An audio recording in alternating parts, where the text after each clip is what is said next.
Las aguas del Mar Rojo fueron apartadas por Moisés y el comandante egipcio que le perseguía se quedó sin agua. En este siglo nos hemos formado una idea del contenido de la Biblia, tanto por el cine como por la lectura de esta. Y el convencionalismo de Hollywood decreta que los grandes milagros y los hechos sobrenaturales de la Biblia deben filmarse literalmente, justo como dice el libro. El problema es que tanto el público como los directores de cine saben que esto solo es posible mediante efectos especiales. El resultado es hacer que la Biblia parezca fantasía o ciencia ficción. Cuanto más propenso es uno a aceptar las cosas literalmente, más se ve la diferencia entre el mundo de la Biblia y el nuestro. ¿Depende realmente la fe religiosa de creer que hubo un tiempo en el que sucedieron de verdad cosas así? ¿Hubo algún malentendido en alguna parte?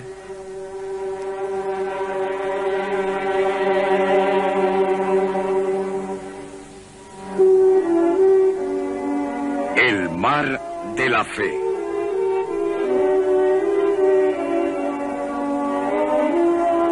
Ateniéndose a lo escrito.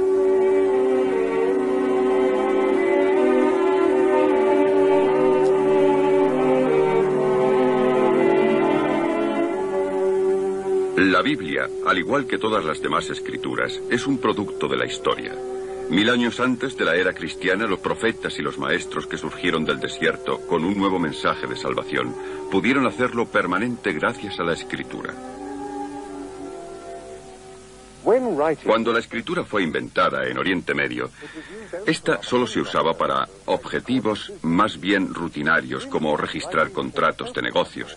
Pero con el tiempo, esta se hizo tan poderosa que pudo captar el mensaje e incluso la personalidad de un gran maestro. Hasta entonces, este fue el mayor acontecimiento de la historia de la religión. Todas las fes del mundo se volvieron populares y escritas. Hay movimientos masivos de millones de personas que se reúnen en torno a la persona del fundador y que siguen su camino porque pueden comulgar con él a través del libro sagrado. Puesto que enseñan un camino para la salvación eterna, las escrituras se consideran como eternas, escritas o dictadas por Dios. En toda religión, los escribas se esmeraron mucho para mantener el texto exacto. Por todas partes, el texto es tan importante que han surgido grandes tradiciones de caligrafía para expresar lo apreciada que es cada letra.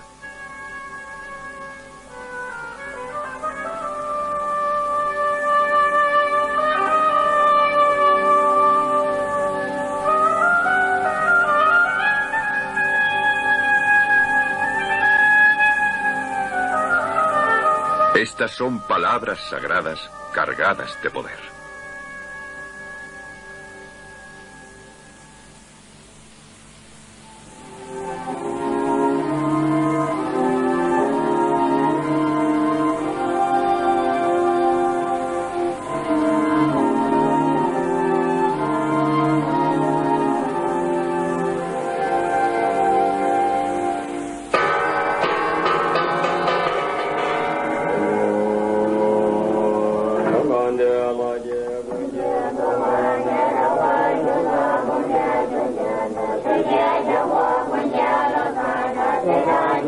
Los libros sagrados son elaborados cada vez más suntuosamente y suelen estar cubiertos de tela para proteger su santidad.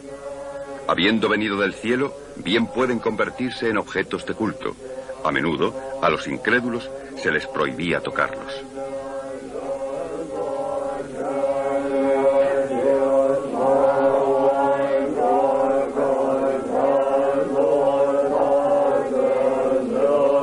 En los monasterios, en las escuelas y en los lugares de culto, Se cantan las escrituras hasta que la gente se las aprende de memoria.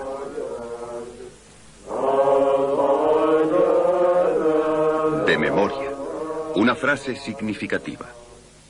En una cultura religiosa basada en un libro sagrado, el lenguaje de este se introduce más profundamente en las almas de la gente que crea su mundo. Con el paso de los siglos, la Biblia se ha visto enriquecida por la labor de los comentaristas y por las nuevas interpretaciones que de ella se dan. Las instituciones religiosas pueden crecer y cambiar en gran medida, pero donde la gente carece de un sentido de la historia, continuará asumiéndose que el libro les da validez. Esta noche os hablaré de la sagrada palabra de Dios. Fue Martín Lutero quien originó ese interés por la Biblia, considerándola aisladamente. Veía todo el desarrollo del cristianismo desde los tiempos del Nuevo Testamento como una historia de corrupción. En Worms enfrentó la Biblia con la Iglesia. Al enfrentar así las Sagradas Escrituras con la tradición, Lutero obligó a la cristiandad a examinarse a sí misma. ¿Cuál es la relación entre la Biblia y el cambio histórico? ¿Se exalta a esta por encima de la historia? ¿O está incorporada a nuestra historia humana y abierta a una continua reinterpretación cuando los tiempos cambian? He aquí un desafío y un campo de minas para los teólogos. El teólogo de Lutero, Philipp Melanchthon, estableció un baluarte protestante en la Universidad de Tübingen, en el sur de Alemania, y hasta Hans Küng, en nuestros días, Tübingen ha permanecido como uno de los centros históricos de la lucha entre la Iglesia y los teólogos de vanguardia. Grandes filósofos como Schelling y Hegel pasaron por aquí en la década de 1790, y aquí en 1825 estuvo David Friedrich Strauss, cuando tenía 17 años. Con un selecto grupo de Mozart y ardientes románticos, estaban entrando en el paraíso.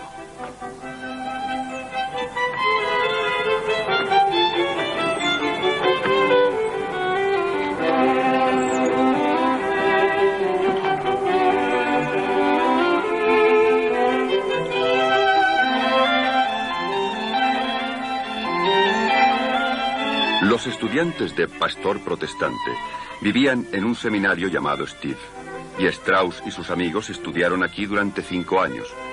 Para chicos becarios de orígenes modestos, el seminario era el camino natural para progresar. Inevitablemente, Strauss se graduó como el primero de su clase, y después de una corta temporada en una parroquia y una peregrinación a Berlín para escuchar al maestro Hegel, volvió como profesor ayudante. Solo contaba 25 años cuando comenzó a escribir el libro teológico del siglo, Su vida de Jesús. Hegel había enseñado a Strauss que la mente humana funciona de un modo distinto en los diferentes periodos de la historia. Strauss aplicó esta idea a los evangelios. Si podemos entender cómo funcionaba la mente de los evangelistas, entonces podremos socavar las viejas y aburridas discusiones sobre si los milagros ocurrieron en realidad o no. Strauss llama a este nuevo enfoque su interpretación mítica. He aquí un ejemplo para demostrar lo que quería decir. Nuestros antepasados creían en los ángeles. Hoy apenas oímos hablar de ángeles, sino que estamos más preocupados por los extraterrestres. ¿Por qué ese cambio? La respuesta es: los ángeles encajaban en la vieja visión del mundo y satisfacían las necesidades de la gente. La gente quería saber que Dios no era indiferente ni remoto, sino que eran guiados y protegidos a través de sus siervos y ministros. Hoy tenemos una visión científica del mundo y problemas de índole bastante diferente. Necesitamos creer que no estamos solos en el universo, así que nuestras historias de extraterrestres son expresiones de nuestras necesidades religiosas. No tengo ni idea de si son realmente extraterrestres o ángeles, porque no tenemos pruebas. La cuestión es que hemos llegado a considerar tales ideas como expresiones de la imaginación religiosa configuradas por la preocupación de la época. Ellos tenían sus mitos, nosotros tenemos los nuestros. Strauss aplicó estas ideas a los evangelios, mostrándolos como mitos, productos de la imaginación religiosa de los primeros cristianos. Esto fue lo que ofendió. Strauss pudo imaginárselo porque tenía una idea bastante clara de cómo funcionaba la mente de los escritores de los evangelios. Estaban empapados del Antiguo Testamento, de sus grandes héroes e historias, y creían que Jesucristo, como Mesías prometido, debía haberlo cumplido todo. Ahora la historia del Evangelio comienza a tomar forma. Entonces Jesús fue llevado por el Espíritu al desierto para ser tentado por el demonio. Y tras haber ayunado durante 40 días y 40 noches, sintió hambre. En el Antiguo Testamento, el rey David estaba lleno del Espíritu cuando Samuel le ungió. Así que Jesús, el hijo de David, debía estar lleno del Espíritu después de su bautismo, de ser ungido como el Mesías. El pueblo de Israel cruzó el Mar Rojo y pasó 40 años en el desierto. Así que Jesús, el nuevo Israel, al abandonar el Jordán, pasó 40 días en el desierto. Fue un periodo de prueba para el pueblo de Israel. Así que también debía ser un periodo de prueba para Jesús. Pero donde el pueblo de Israel sucumbe a la tentación, Jesús triunfa. Strauss intenta decir que no hay necesidad de leer el Nuevo Testamento como un registro de acontecimientos sobrenaturales. Si Jesús realmente era el Mesías prometido, el tan esperado Cristo, para los primeros escritores cristianos, su historia se escribía por sí sola. Debía haber sido un maestro más grande que Moisés, un profeta, un hacedor de milagros, superando incluso a Elías. Así, la historia de la transfiguración de Cristo puede tejerse y se tejió con materiales completamente sacados del Antiguo Testamento. Y después de 6 días, Jesús se llevó a Pedro, a Santiago y a su hermano Juan a una montaña donde se transfiguró ante ellos, y su cara brillaba como el sol, y su vestimenta era tan blanca como la luz. La historia nos recuerda algo que ya hemos oído antes. Entonces Moisés subió a la montaña y la nube cubrió la montaña. La gloria del Señor se posó sobre el monte Sinaí, y la piel de la cara de Moisés brilló porque había estado hablando con Dios.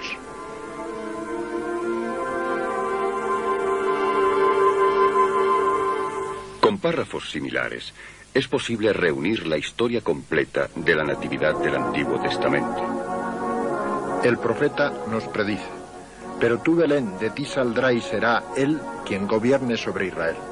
En el libro de los Números se dice: saldrá una estrella de Jacob y un cetro de Israel.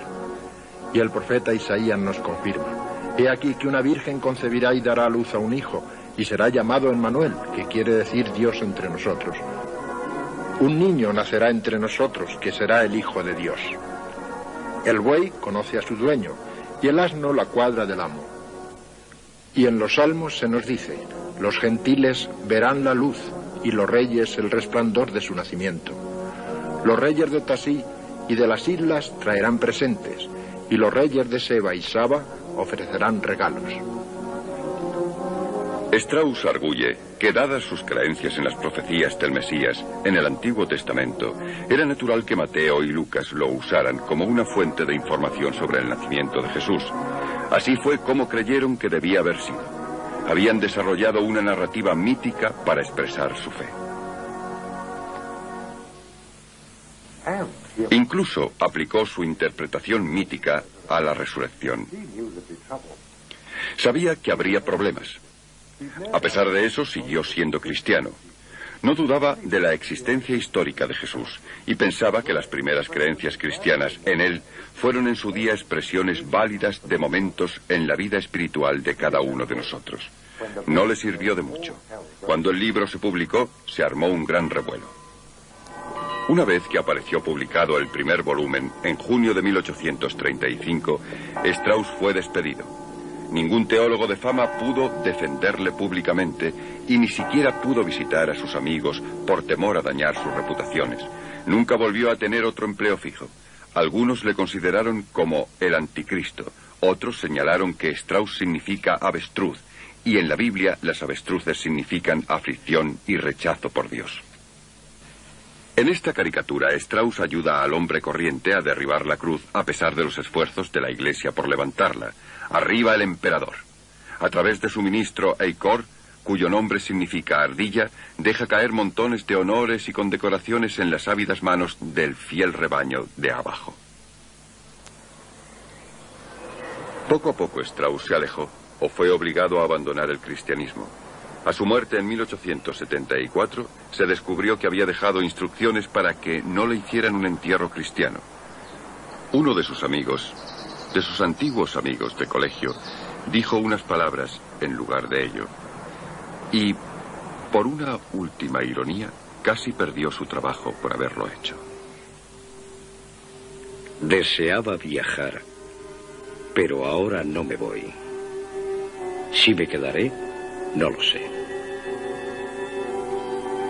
Es cierto que soy un extranjero en este país, pero ¿dónde está mi patria? No lo sé.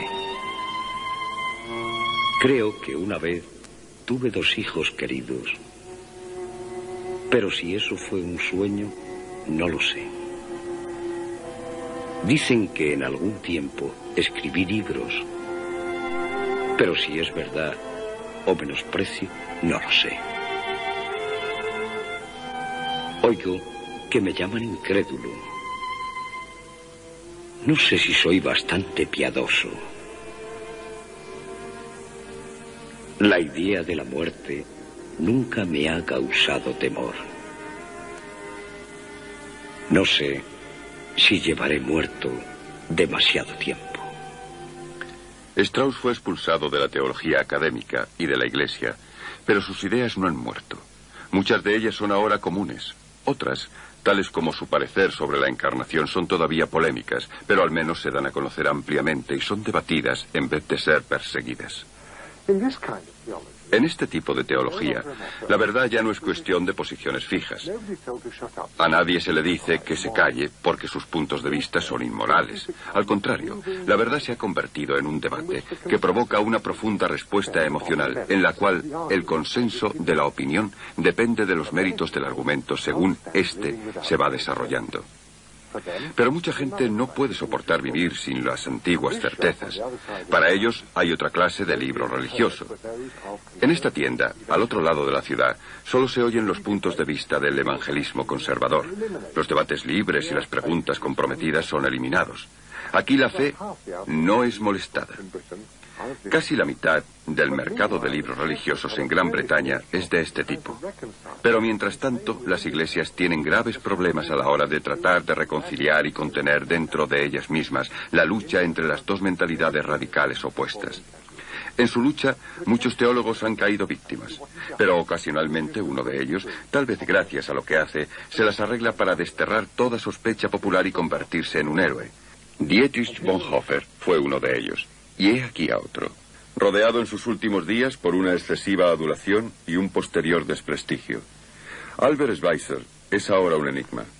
La imagen sentimental del doctor misionero ha ocultado la verdadera historia de su vida y su fe.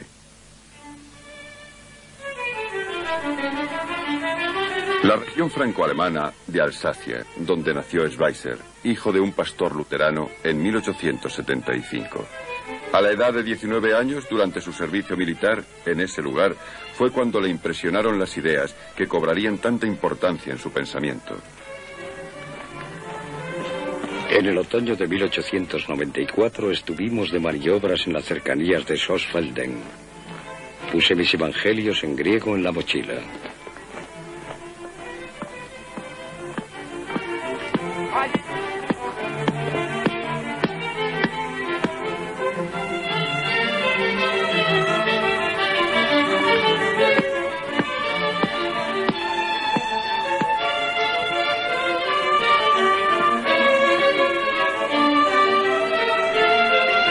De descanso, me encontré en los capítulos 10 y 12 de Mateo, en donde se narra la misión de los 12 apóstoles.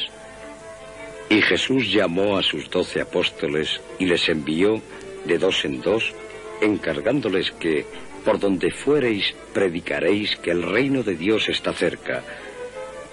No llevéis nada para el viaje, ni 2 túnicas, ni sandalias, ni bastón. Mirad, que os enviaré como ovejas entre lobos. Los hermanos entregarán a sus hermanos a la muerte, y los padres a sus hijos. pero aquel que perdure hasta el final se salvará. Cuando os persigan en una ciudad, id a otra, porque realmente esto os digo, no habréis recorrido todas las ciudades de Israel antes de que el Hijo del Hombre venga. En esos días el sol se ocultará y la luna no brillará. Las estrellas caerán del cielo y los poderes de los cielos se convulsionarán. Y entonces verán al Hijo del Hombre llegar de entre las nubes con gran poder y gloria.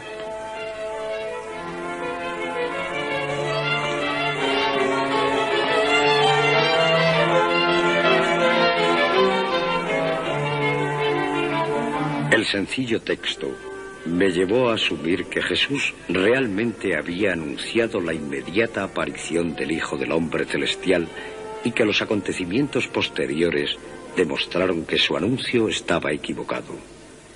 Cuando llegué a casa después de las maniobras, se habían abierto ante mí horizontes totalmente nuevos. A los 25 años ya era director de un pequeño colegio, Santo Tomás, en donde los estudiantes de teología vivían en Estrasburgo. Consiguió una cátedra universitaria, a pesar de los rumores sobre su radicalismo, y los primeros libros comenzaron a aparecer. Escribió sobre Jesús y el Mesías, y sobre la Última Cena, y luego se puso a revisar toda la búsqueda del Jesús histórico y la extraña conclusión a la que había llegado. Mientras trabajaba con las numerosas vidas de Jesús, amontoné todo lo relacionado con las vidas de cada capítulo en alguna esquina o entre los muebles, prometiéndome a mí mismo no tocar ningún montón y dejarlo en su lugar hasta que el correspondiente capítulo hubiera estado terminado. Durante muchos meses, la gente que me visitaba tenía que colarse por la habitación entre montañas de libros.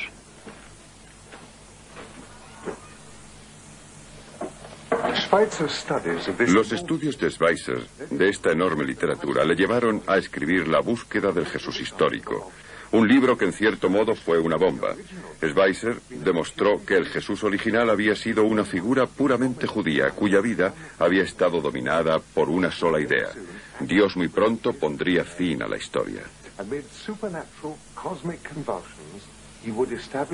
Entre convulsiones cósmicas sobrenaturales, él establecería el reino mesiánico, y entonces Jesús sería revelado en su verdadera identidad como el Mesías.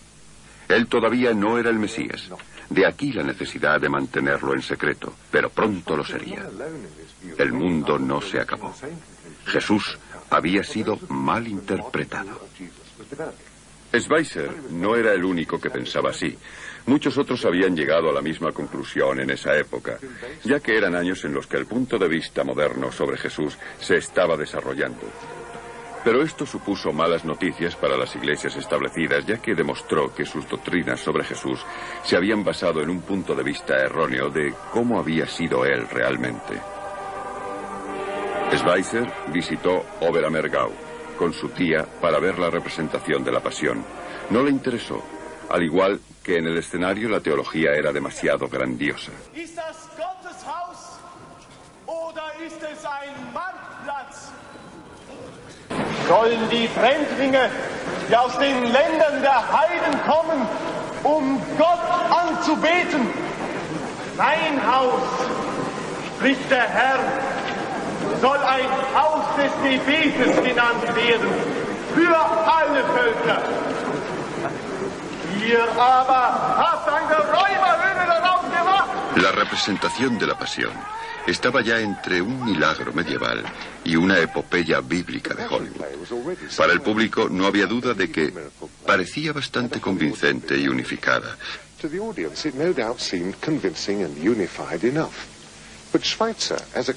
Pero Schweitzer, como historiador crítico, pudo ver las capas de la reinterpretación y transformación sobre el Jesús original.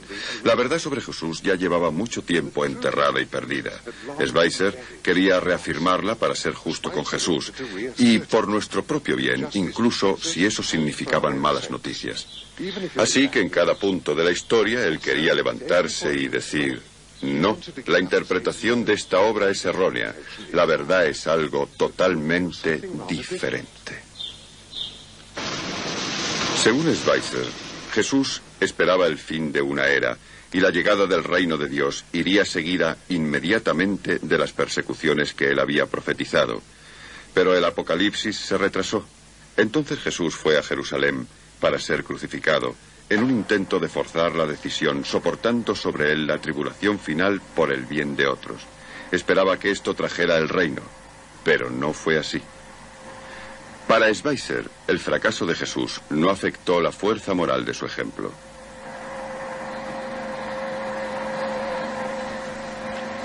Para entonces, ya se estaba dando a conocer como un gran organista y como teólogo, pero nunca se alejó de sus raíces. Sus puntos de vista no estaban en contra de los de su padre, que era pastor y también un liberal. Así que volvería de vacaciones a la casa de sus padres, en Gumbach. La promesa que allí hizo muestra que cuando era idílicamente más feliz, su sentido de la maldad y del sufrimiento en el mundo estaban en su apogeo. Una hermosa mañana de verano de 1896, mientras me despertaba, me vino el pensamiento de que no debía aceptar esta felicidad como una cosa normal, sino que debía dar algo a cambio. Decidido a reflexionar sobre el asunto con tranquila deliberación, mientras los pájaros cantaban fuera, me dije a mí mismo que debería considerarme justificado en vivir hasta cumplir los 30, dedicado al arte y a la ciencia, con el fin de dedicarme a partir de entonces a servir a la humanidad. Muchas veces había intentado descubrir el significado, oculto para mí, del dicho de Jesús: quien quiera salvar su vida, la perderá, y quien quiera perder su vida por mí y por el Evangelio, la salvará. Ahora había encontrado la respuesta. Schweitzer nunca olvidó esa promesa que iba a modelar toda su vida. No obstante, había algo misterioso en eso.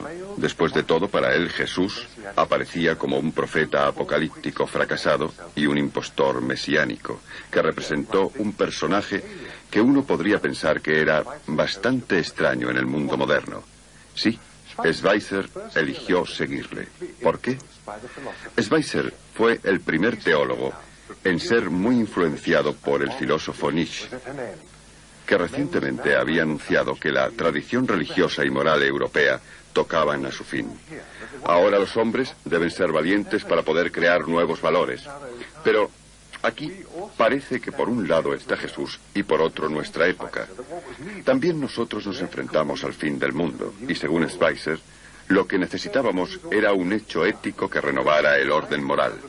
Proseguía con su investigación cuando en 1904 cayó en sus manos este ejemplar de la revista de la Sociedad Misionera de París. Me llamó la atención el título de un artículo: Las necesidades de las misiones del Congo. El escritor expresaba la esperanza de que su llamada hiciera decidirse a algunos sobre quienes ya se fijó la mirada del Mesías a dedicarse a este urgente trabajo.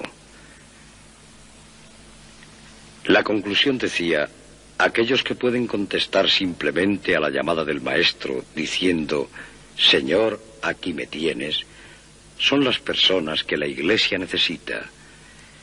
Mi búsqueda había terminado. Me dirigí al decano de la Facultad de Medicina para inscribirme como estudiante. Creo que él hubiera preferido enviarme a un colega en el departamento de psiquiatría. A finales de octubre asistí a la primera clase de anatomía. Ahora empezaban años de continua lucha contra la fatiga.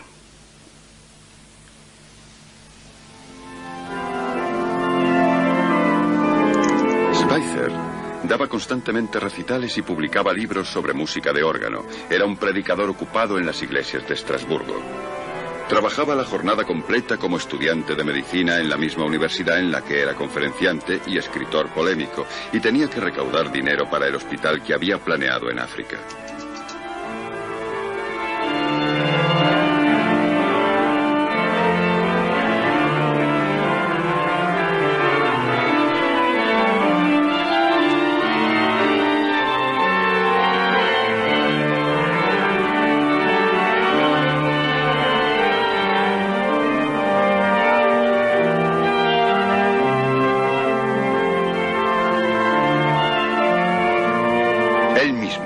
Se entrenó con métodos poco convencionales para permanecer despierto y reducir el número de horas de sueño.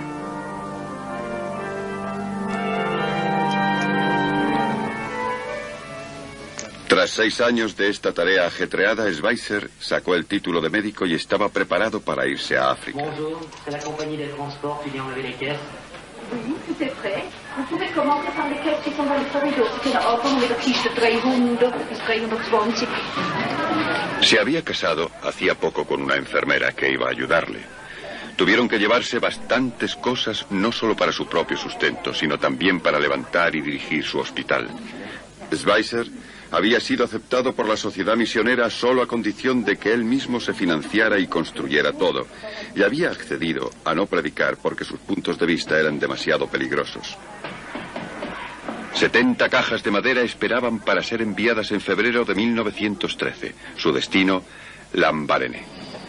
Schweitzer y su esposa eligieron el Viernes Santo para empezar su largo viaje tomando el tren desde Gusbach. Fue una respuesta calculada a sus críticos. Pensaba justamente, como así resultó, que el cristianismo europeo ya no tenía ni el valor para hacer frente a las verdades que la teología moderna les había demostrado, ni la voluntad moral para renovarse. En nuestra vida espiritual y mental no solo estamos por debajo del nivel de las generaciones precedentes, sino que en muchos aspectos vivimos simplemente de sus logros.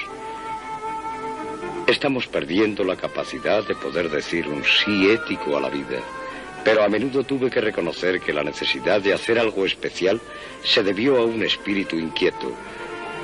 Tales personas quieren dedicarse a tareas más importantes porque aquellas que están cerca no les satisfacen. Solo una persona que sienta tales preferencias, no por hacer algo extraordinario ni pensando en el heroísmo, sino reconociéndolas como un deber que ha de llevarse a cabo con un sobrio entusiasmo, es capaz de convertirse en un aventurero espiritual como el que el mundo necesita. No hay héroes de acción, solo héroes por renuncia.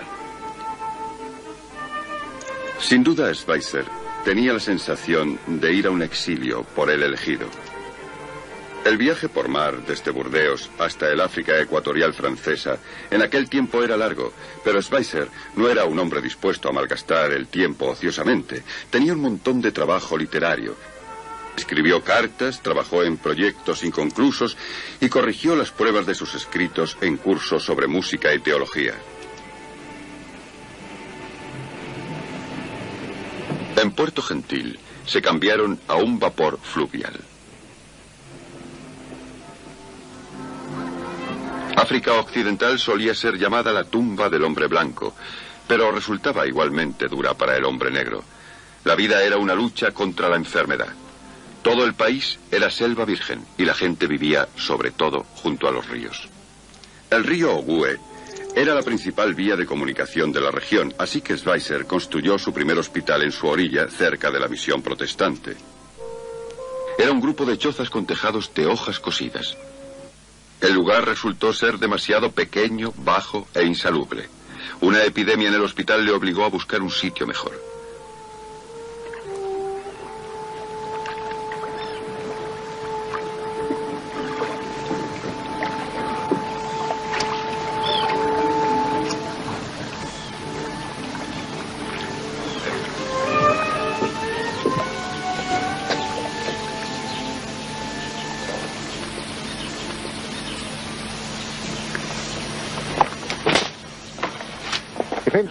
Finalmente apareció el lugar adecuado, una colina en pendiente bien drenada a unos 3 kilómetros río arriba.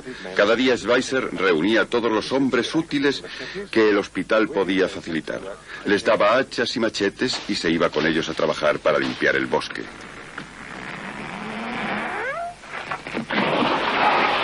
Durante estos meses ejercía de médico por las mañanas y por las tardes de maestro de obras.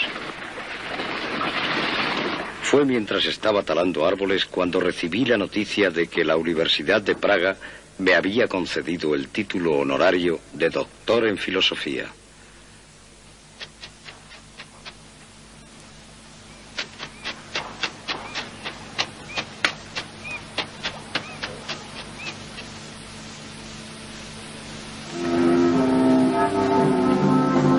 aquellos primeros días, en los que ni siquiera había encontrado tiempo para desempaquetar las medicinas y los instrumentos, era asediado por la gente. Su miseria física no era menor, sino incluso mayor de la que yo me había imaginado. Estaba muy satisfecho porque, desoyendo todas las objeciones, había conseguido llevar a cabo mi plan de venir aquí en calidad de médico. Todos los días, miles y miles de personas soportan los sufrimientos más terribles que la ciencia médica podría alejar. Es hora de que despertemos y hagamos frente a nuestras responsabilidades. Al término de la Primera Guerra Mundial, el hospital fue de nuevo reconstruido.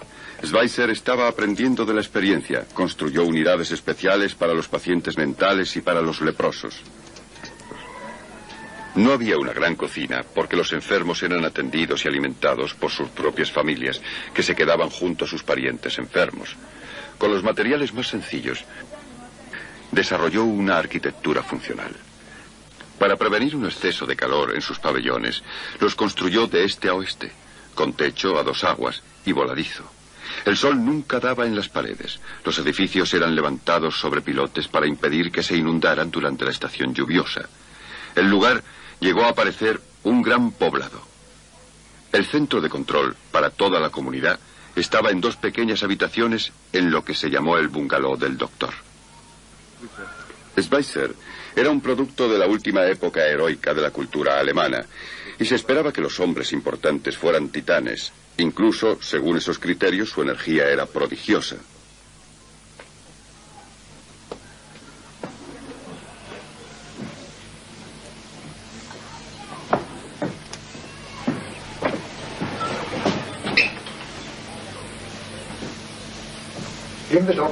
En el bungalow del doctor, los visitantes llegaban al corazón del pequeño reino de Schweitzer. Aquí las medicinas y los instrumentos eran guardados junto a la pequeña cama de hierro en la que durmió durante casi 40 años y en la que murió. Era un régimen sencillo. Tras esta puerta están las llaves de toda la institución, los archivos y las cuentas del hospital, y el piano que Schweitzer tocaba todas las tardes.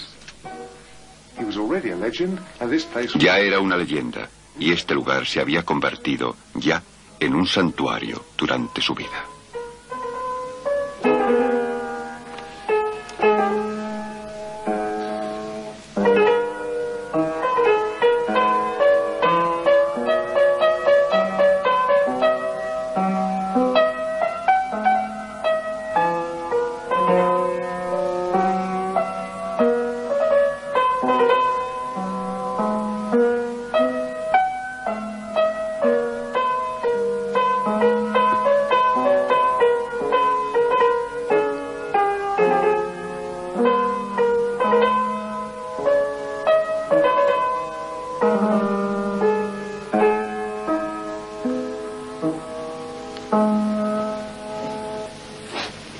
En esta pequeña mesa, Schweitzer contestaba su voluminosa correspondencia y escribía sus libros durante la noche.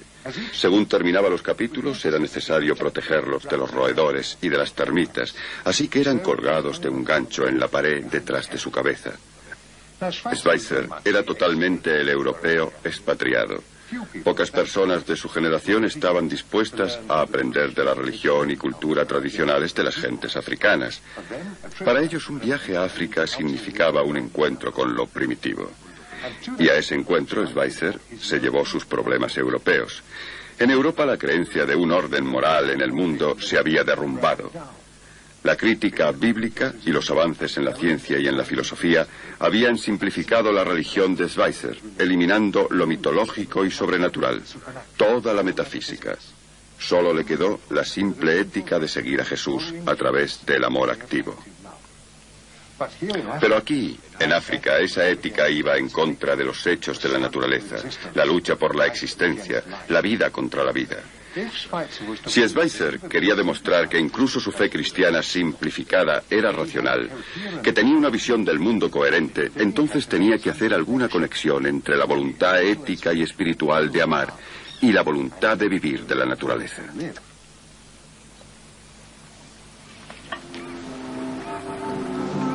Nos movíamos lentamente río arriba En una visita médica, con dificultad buscando los canales entre los bancos de arena, ensimismado luchaba por encontrar la concepción universal de la ética que no había descubierto en ninguna filosofía. Rellenaba una página tras otra con frases inconexas, meramente para seguir concentrado en el problema. Al atardecer del tercer día, justo en el mismo momento de la puesta de sol, mientras nos abríamos paso entre una manada de hipopótamos, se me pasó por la cabeza de forma imprevista e instantánea la frase: reverencia por la vida.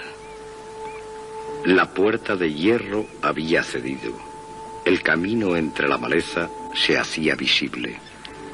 Ahora había encontrado el modo en el que la afirmación de la vida y la ética podían ser incluidas juntas. Pero la verdadera ética me susurra a mi oído una doctrina inquietante. La reverencia por la vida me da una inquietud que el mundo no conoce. De ella recibo una felicidad que el mundo no puede darme. Dejad que un hombre comience a pensar en el misterio de su vida y los lazos que le conectan con la vida que llena el mundo, y no podrá evitar aplicar a su vida y a las otras el principio de reverencia por la vida. La existencia, por tanto, se hace más dura para él en todos los aspectos que si viviera para sí mismo, pero a la vez será más rica, más hermosa y más feliz. En vez de ser una mera existencia, se convertirá en una auténtica experiencia de la vida. Por fortuna, el auténtico Jesucristo histórico ha derrocado al Jesucristo moderno. Él viene a nosotros como alguien desconocido, sin nombre, igual que cuando se acercó a aquellos que estaban junto al río y no le reconocieron. Él nos habla con las mismas palabras: sígueme. Y a aquellos que obedezcan, sabios o sencillos, se les revelará en los trabajos, conflictos y sufrimientos que tengan que pasar, y como un misterio inexpresable, sabrán por su propia experiencia quién es Él. Hasta ahora, tanto Jesucristo como el cristianismo han estado muy alejados del mundo. Pero Schweitzer estaba buscando una interpretación del cristianismo más próxima a este mundo, y la encuentra en esta fórmula: yo soy la vida que desea vivir en medio de la otra vida que también desea vivir. Cuando admite y respete todas las vidas, entonces la voluntad de vivir se convertirá en voluntad de amar. La naturaleza se vuelve moral. Hace 20 años, la figura de Schweitzer era para mucha gente algo desfasada. Y sin duda, algunas de sus ideas están tan obsoletas como sus técnicas médicas, pero en otros aspectos estaba por delante de su tiempo en cuanto a su preocupación por los animales y el medio ambiente, y por una tecnología humanamente apropiada.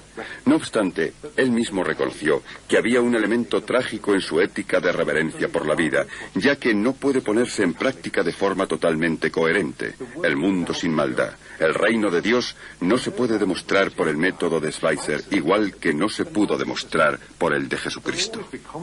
Siempre existirá un conflicto de intereses entre las diferentes vidas. Como pensador religioso, Schweitzer era muy radical. No obstante, al examinar su pensamiento, y tras esa energía impulsora, también había una veta de pesimismo. Poca gente, entre quienes le idolatraron o criticaron, ha comprendido esto. El doctor Schweitzer dirige un hospital para la gente de Gabón. Durante 40 años, desde la fundación del hospital, no solo ha sido su médico al cargo de los enfermos y heridos, sino también su maestro, su constructor, diseñando, planeando y trabajando junto a ellos para crear una comunidad de unas 600 personas. Su administrador, dirigiendo los asuntos cotidianos de lo que no es en sí ni una aldea nativa ni una ciudad.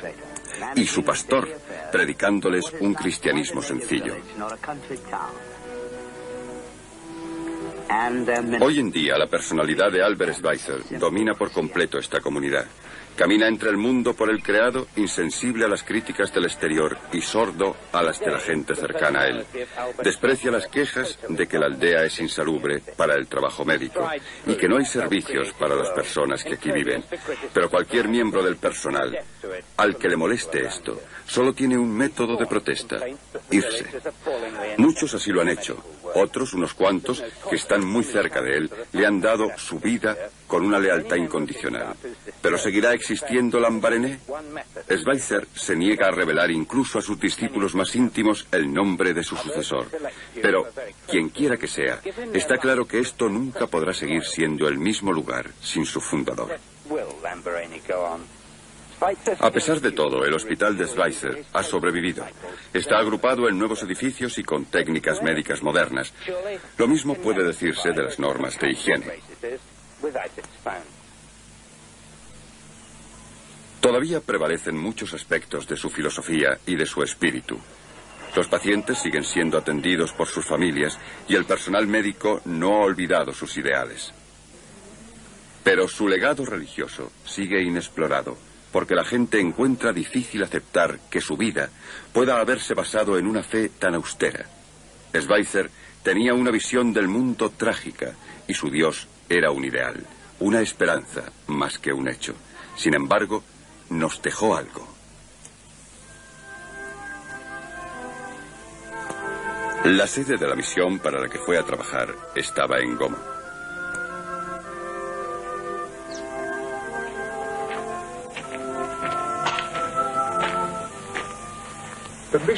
La sociedad misionera, que dudaba tanto de la ortodoxia de Schweitzer y que sentía tanto recelo a la hora de admitirle, se ha ido de esta zona y otra vez empieza a crecer el bosque. Pero puede haber algunos cristianos que hayan decidido seguir a Jesús con un espíritu tan sincero como el de Albert Schweitzer, no solo con su vida, sino también con su pensamiento. El cristianismo exige una honradez e integridad internas. En respuesta a esta exigencia, los sabios cristianos, como hemos visto en este programa, se disponen a analizar y a criticar las fuentes de su propia fe desde dentro. En la época de Schweitzer estaba claro, sin posibilidad de refutación, que un golfo en el que no se puede tender un puente separa el mundo del Antiguo Testamento del de nuestra época. Schweitzer no lamentó su descubrimiento, ni se arrepintió de su participación a la hora de establecerlo. Simplemente siguió adelante. Uno podría decir que él se convirtió en el primer cristiano del postcristianismo. Dos cosas le mantuvieron en pie. Creía que la ética de Jesucristo del amor activo era perennemente válida. Y en segundo lugar, ahora que la vieja teología de lo sobrenatural estaba tan arraigada en el pasado, Schweitzer era libre de reinterpretar la fe. Sin duda era un deber modernizarla. Y al final de su vida, con la aparición de las armas nucleares, Schweitzer volvió a sentir la vieja demanda apocalíptica de Jesús de que los hombres deben cambiar su modo de vivir antes de que sea demasiado tarde.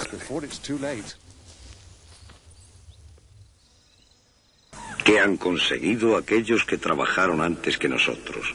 ¿Qué significado han tenido sus esfuerzos? La Tierra ya existía antes de que el hombre apareciera. ¿Quién sabe si la Tierra girará alrededor del Sol una vez más, pero sin que el hombre habite sobre ella? Por tanto, no debemos considerar al hombre como el centro del universo. Una vez más, y tras muchos siglos transcurridos, el reino de Dios se ha convertido en una cuestión viva. Pero nosotros ya no nos contentamos, como lo hizo la generación anterior, con creer que el reino vendrá por sí solo al final de los tiempos. Hoy en día, la humanidad debe realizar el reino de Dios o morir.